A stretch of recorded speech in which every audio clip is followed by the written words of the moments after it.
દહેજની અવિરત માંગણી અને સાસરીઓના અમાનુષી માનસિક તેમજ શારીરિક ત્રાસથી કંટાળીને અંકલેશ્વર તાલુકાના દડાલ ગામે એક 23 વર્ષીય નવવધુએ લગ્નના માત્ર 2 જ મહિનાની અંદર ગળે ફાંસો ખાઈ આત્મહત્યા કરી લેતા સમગ્ર પંથકમાં ચકચાર મચી હતી. ઉત્તર પ્રદેશના દેવરિયા જિલ્લાના બભની ગામની વતની વેદ પ્રકાશ લાલ બહાદુર પાસવાને પોતાની પુત્રી ઉજાલાના મોત અંગે અંકલેશ્વર રૂરલ પોલીસ સ્ટેશનમાં જમાઈ અજીત કુમાર પાસવાન, સસરા અવધેશ કુમાર, સાસુ માયાદેવી, જેઠ સુજીત અને જેઠાણી જુહી વિરુદ્ધ આત્મહત્યાની દુષ્પ્રેરણા અને દહેજ પ્રતિબંધિત ધારા હેઠળ ગુનો નોંધાવ્યો હતો.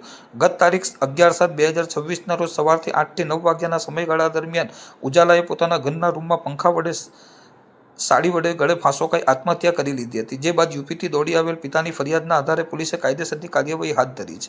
મળતી વિગતો અનુસાર મૃતક ઉજાલાના લગ્ન ગત તારીખ 7/5/2026ના રોજ સમાજના રીતિરિવાજ મુજબ અજીત કુમાર પાસવાન સાથે થયા હતા. લગ્ન નક્કી થયા બાદ અને લગ્ન સમયે પિતાએ પોતાની શક્તિ અનુસાર દહેજમાં ફર્નિચર, ઘરવકરીનો સામાન, સોના ચાંદીના દાગીના તથા લગ્ન પેટે નક્કી થયેલ 4 લાખ રૂપિયા પૈકી 3 લાખ રૂપિયા રોકડા ચૂકવ્યા હતા.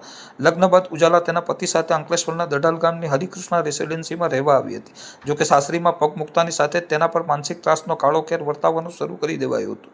સાસુ માયાદેવી અને નણંદ જેઠાણી જુહી અને ઘરમાં સુવા માટે રૂમ આપતા ન હતા અને રસોડામાં સુવા મોકલી આપતા હતા. જ્યારે પતિ સાથે ધાબા પર સુવા જાય ત્યારે પણ સાસુ તેમની વચ્ચે આવીને સૂઈ જતી હોવાની આપવીતી ઉજાલાએ ફોન પર પોતાના પરિવારને જણાવી હતી. નવવધુ ઉજાલા પર માત્ર રૂમ ન આપવા બાબતે જ નહીં પરંતુ સોના ચાંદીના દાગીના જેઠાણીને આપી દેવા માટે પણ દબાણ કરી અવારનવાર ઝઘડા કરવામાં આવતા હતા. એટલું જ નહીં, સાસરીઓ તું દહેજમાં શું લાવી છે? મારા છોકરાના લગ્ન કરાવીને અમે ફસાઈ ગયા છે. તને વાય ખેંચ આવે છે અને તું પાગલ છે. તારા ભૂતનો પડછાયો છે જેવી અતિ સંવેદનશીલ અને દાંતકી મેણા ટોણા મારીને તેને ભયંકર માનસિક યાતનાઓ આપતા હતા.